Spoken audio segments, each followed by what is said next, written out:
بسم اللہ الرحمن الرحیم۔ آج کے ویڈیو میں ہم رسول کریم صلی اللہ علیہ وسلم اور حضرت خدیجہ رضی اللہ تعالیٰ عنہ کی شادی کا مکمل واقعہ بیان کریں گے۔ پچھلی ویڈیو میں ہم نے اس سفر کا بیان کیا تھا جس میں رسول کریم صلی اللہ علیہ وسلم اور حضرت خدیجہ رضی اللہ تعالیٰ عنہ کا سامان تجارت لے کر شام گئے تھے۔ یہ تجارتی قافلہ شام میں اپنا تجارتی سامان فروخت کرنے کے بعد مکہ کی جانب واپس چلے۔ آپ صلی اللہ علیہ وسلم دوپہر کے وقت مکہ میں داخل ہوئے۔ آپ باقی قافلے سے پہلے پہنچ چکے تھے۔ آپ سیدہ حضرت خدیجہ رضی اللہ تعالی عنہا کے گھر پہنچے۔ وہ اس وقت چند عورتوں کے ساتھ بیٹھے ہوئے تھے۔ انہوں نے دور سے آپ کو دیکھ لیا۔ آپ اونٹ پر سوار تھے اور دو فرشتے آپ پر سایہ کیے ہوئے تھے۔ حضرت خدیجہ رضی اللہ تعالی عنہا نے یہ منظر دوسری عورتوں کو بھی دکھایا۔ وہ سب بہت حیران ہوئے۔ اب آپ صلی اللہ علیہ وسلم نے حضرت خدیجہ رضی اللہ تعالی عنہا کو تجارت کے حالات سنائے، منافع کے بارے میں بھی بتایا۔ اس مرتبہ پہلے کے نسبت دگنا منافع ہوا تھا۔ حضرت خدیجہ رضی اللہ تعالی عنہا بہت خوش ہوئے۔ انہوں نے پوچھا، مصرع کہاں ہے؟ آپ نے بتایا وہ ابھی پیچھے ہے۔ یہ سن کر سیدہ نے کہا، آپ فوراً اس کے پاس جائیے اور اسے جلد از جلد میرے پاس لائیے۔ آپ واپس روانہ ہوئے۔ حضرت خدیجہ رضی اللہ تعالی عنہا نے دراصل آپ کو اس لیے بھیجا تھا کہ وہ پھر سے وہی منظر دیکھنا چاہتے تھے، جاننا چاہتے تھے۔ آپ واپس روانہ ہوئے۔ حضرت خدیجہ رضی اللہ تعالی عنہا نے دراصل آپ کو اس لیے بھیجا تھا کہ وہ پھر سے وہی منظر دیکھنا چاہتے تھے، جاننا چاہتے تھے کیا اب بھی فرشتے ان پر سایہ کرتے ہیں یا نہیں۔ جو ہی آپ روانہ ہوئے، یہ اپنے مکان کے اوپر چڑھ گئے اور وہاں آپ کو دیکھنے لگے۔ آپ کی شان اب بھی وہی نظر آئی۔ اب انہیں یقین ہو گیا کہ ان کی آنکھوں نے دھوکہ نہیں کھایا تھا۔ کچھ دیر بعد آپ صلی اللہ علیہ وسلم مصرع کے ساتھ ان کے پاس پہنچے۔ حضرت خدیجہ رضی اللہ تعالی عنہا نے مصرع سے کہا، میں نے ان پر دو فرشتوں کو سایہ کرتے ہوئے دیکھا ہے، کیا تم نے بھی کوئی ایسا منظر دیکھا ہے؟ جواب میں مصرع نے کہا، میں تو یہ منظر اس وقت سے دیکھ رہا ہوں جب قافلہ یہاں سے شام جانے کے لیے روانہ ہوا تھا۔ اس کے بعد مصرع نے نستورہ سے ملاقات کا حال سنایا۔ دوسرے آدمی نے جو کہا تھا وہ بھی بتایا، جس نے لات اور عزا کی قسم کھانے کے لیے کہا تھا۔ پھر اونٹوں والا واقعہ بتایا۔ یہ تمام باتیں سننے کے بعد سیدہ خدیجہ رضی اللہ تعالی عنہا نے آپ کو طے شدہ اجرت سے دگنا دی، جبکہ طے شدہ اجرت پہلے ہی دوسرے لوگوں کے نسبت دگنا تھی۔ ان تمام باتوں سے سیدہ خدیجہ رضی اللہ تعالی عنہا بہت حیران ہوئے۔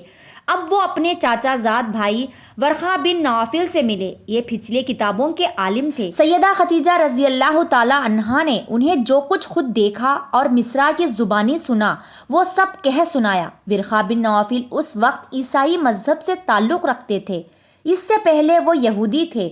سیدہ خدیجہ رضی اللہ تعالی عنہا کے تمام باتیں سن کر ورقہ بن نوفل نے کہا، خدیجہ اگر یہ باتیں سچ ہے تو سمجھ لو محمد اس امت کے نبی ہیں۔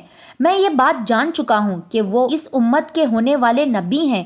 دنیا کو انہی کا انتظار تھا، یہی ان کا زمانہ ہے۔ ناظرین، یہاں یہ بات واضح ہو جائے کہ نبی اکرم صلی اللہ علیہ وسلم نے سیدہ خدیجہ رضی اللہ تعالی عنہا کے لیے تجارتی سفر صرف ایک ہی بار نہیں کیا تھا بلکہ چند اور سفر بھی کیے تھے۔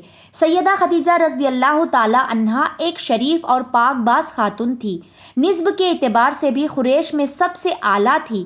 انہیں قریش کی سیدہ کہا جاتا تھا۔ قوم کے بہت سے لوگ ان سے نکاح خواہش مند تھے۔ کئی نوجوان کے پیغام ان تک پہنچ چکے تھے لیکن انہوں نے کسی کے پیغام کو قبول نہیں کیا تھا۔ نبی اکرم صلی اللہ علیہ وسلم تجارت کے سفر سے واپس آئے تو آپ صلی اللہ علیہ وسلم کی خصوصیات کو دیکھ کر اور آپ کی باتیں سن کر وہ آپ صلی اللہ علیہ وسلم سے بہت زیادہ متاثر ہو چکے تھے۔ لہٰذا انہوں نے ایک خاتون نفیسہ کو آپ کی خدمت میں بھیجا۔ انہوں نے آ کر آپ سے کہا کہ اگر کوئی دولت مند اور پاک باز خاتون آپ کو نکاح کی پیشکش کرے تو کیا آپ مان لیں گے؟ ان کی بات سن کر آپ نے فرمایا، وہ کون ہیں؟ نفیسہ نے فوراً کہا، خدیجہ بنت خویلد۔ آپ نے انہیں اجازت دے دی۔ نفیسہ نے سیدہ خدیجہ رضی اللہ تعالی عنہا کے پاس آئے، انہیں ساری بات بتائی۔ سیدہ خدیجہ رضی اللہ تعالی عنہا نے اپنے چاچا عمر بن اسد کو اطلاع کرائی۔ تاکہ وہ آ کر نکاح کرائے۔ سیدہ خدیجہ رضی اللہ تعالیٰ عنہا کی اس سے پہلے 2 مرتبہ شادی ہو چکی تھی۔ ان کا پہلا نکاح عاتق بنت مائد سے ہوا تھا، اس سے بیٹی ہندہ ہوئی تھی۔ عاتق کی فوت ہو جانے کے بعد سیدہ کا دوسرا نکاح ابو حالہ نامی شخص سے ہوا تھا۔ ابو حالہ کی وفات کے بعد سیدہ خدیجہ رضی اللہ تعالیٰ عنہا بیوہ کی زندگی گزاری تھی کہ انہوں نے آپ صلی اللہ علیہ وسلم سے نکاح کا ارادہ کر لیا۔ اس وقت سیدہ کی عمر 40 سال کی لگ بھگ تھی۔ سیدہ خدیجہ رضی اللہ تعالیٰ عنہا کے چاچا عمر بن اسد وہاں پہنچ گئے۔ ادھر نبی کریم صلی اللہ علیہ وسلم بھی اپنے چاچاؤں کو لے کر پہنچ گئے۔ نکاح کس نے پڑھایا، اس بارے میں روایات مختلف ہیں۔ ایک روایت یہ ہے کہ یہ نکاح چاچا ابو طالب نے پڑھایا تھا۔ مہر کی رقم کے بارے میں بھی روایات مختلف ہیں۔ ایک روایت یہ ہے کہ آپ نے مہر میں 20 جوان اونٹنیاں دی۔